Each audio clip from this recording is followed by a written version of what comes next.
औज़ुबिल्लाहिमिनश्शैतानिर्रजीम बिस्मिल्लाहिर्रहमानिर्रहीम। Multiple choice question class 9th के हम पार्ट 3 के आज क्वेश्चंस को स्टार्ट करेंगे। तो पार्ट 3 हमारे पास क्या है कि अ circle which passes through 3 vertices of a triangle is called dash circle. ऐसा सर्किल जो कि वर्टाइसेस 3 वर्टाइसेस जो ट्रायंगल होती हैं उनसे पास हो तो उसको हम सर्कमस्क्राइब सर्किल कहते हैं। ये हमने पार्ट 1 में आपको इसकी पिक्चर्स भी शो करवाई थी, वो सेम पार्ट 3 में भी एमसीक्यूज रिपीट हुआ है।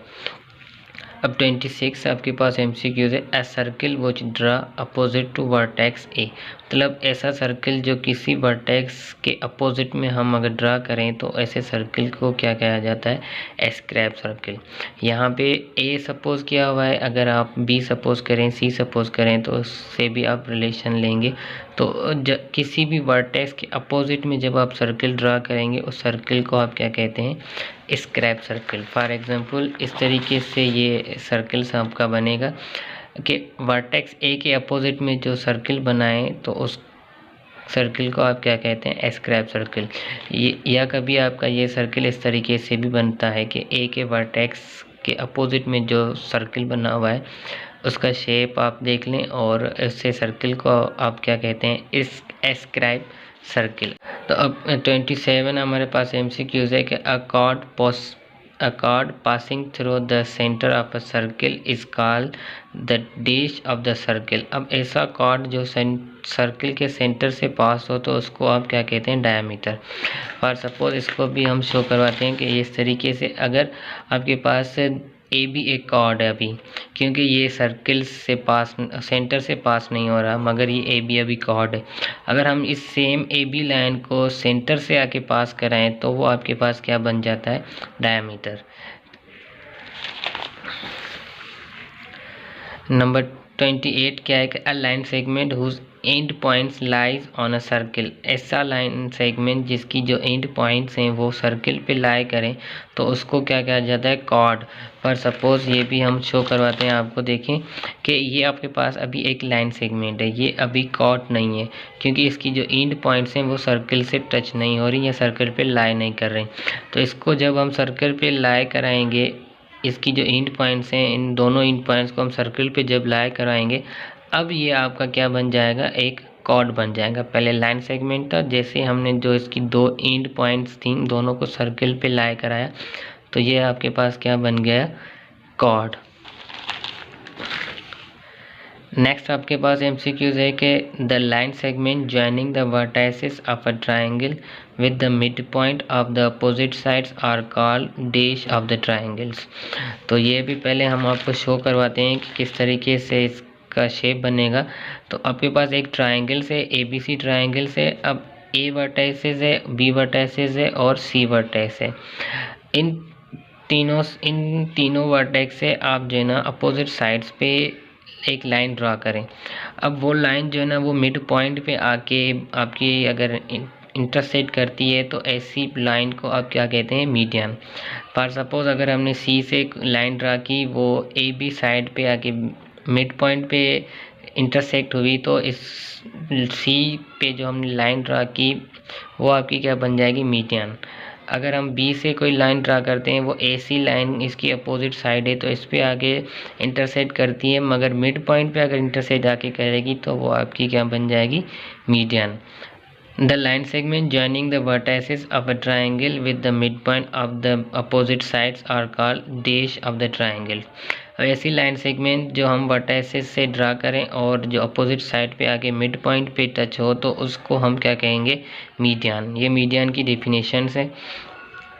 The concurrent point of median is called dash. अब मीडियन की जो कॉन्क्यूरेंट पॉइंट होती है उसको क्या कहा जाता है, सेंट्रॉइड। अब कॉन्क्यूरेंट पॉइंट उसकी होती कहाँ है, ये आपको हम दिखाते हैं इस पिक्चर्स में। तो देखें यहाँ से हमने एक मीडियन ड्रा किया, एक हमने A वर्टेक्स से मीडियन ड्रा किया और एक हमने C वर्टेक्स से मीडियन ड्रा किया।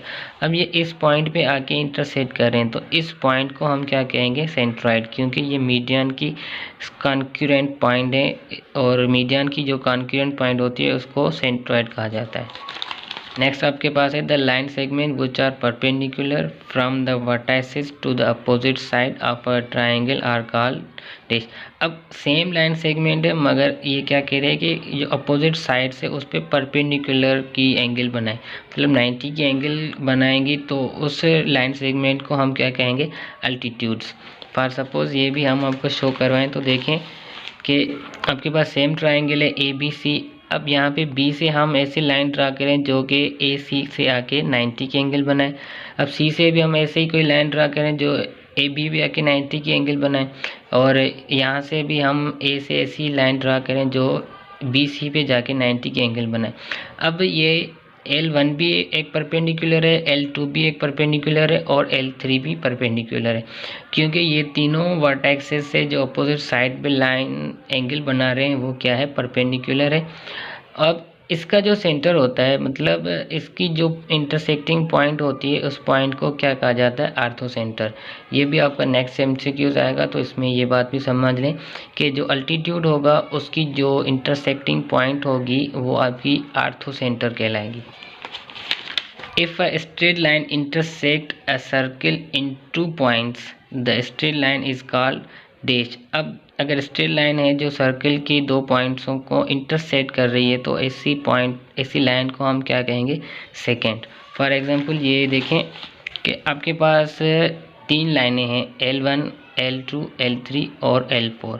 आपके पास 4 लाइनें हैं। अब देखें ये 4 लाइनें अभी कॉर्ड हैं, अभी ये सेकंड नहीं है। अब ये सेकंड कब बनेगी, जब ये सर्कल से आउट हो जाएंगी, मतलब सर्कल से पास, सर्कल के जो सर्कमफेरेंस है इससे इंटरसेक्ट करके बाहर निकल जाएंगी तो ऐसी लाइन को हम क्या कहेंगे, वो आपके पास सेम लाइन क्या बन जाएगी, कॉर्ड से सेकंड बन जाएगी, क्योंकि ये सर्कल से इंटरसेक्टिंग कर रही है, इस वजह से इस लाइन को हम सेकंड कहते हैं। अब 33 the concurrent point of altitude, ये मैंने आपको पहले ही बता दिया कि कॉन्करेंट पॉइंट ऑफ अल्टीट्यूड क्या होती है, orthocentre. Then angle of elevation and depression can be found. जो एंगल ऑफ एलिवेशन होती है और एंगल ऑफ डिप्रेशन होती है वो जिस इंस्ट्रूमेंट की हेल्प से फाउंड की जाती है उसको हम सेक्सटेंट इंस्ट्रूमेंट कहते हैं। उसका नाम क्या है, सेक्सटेंट इंस्ट्रूमेंट। इसके बारे में आप गूगल पे लिखें और आपको ज़्यादा मालूमात इसके बारे में मिल जाएगी कि ये किस शेप का होता है, किस वे में काम करता है।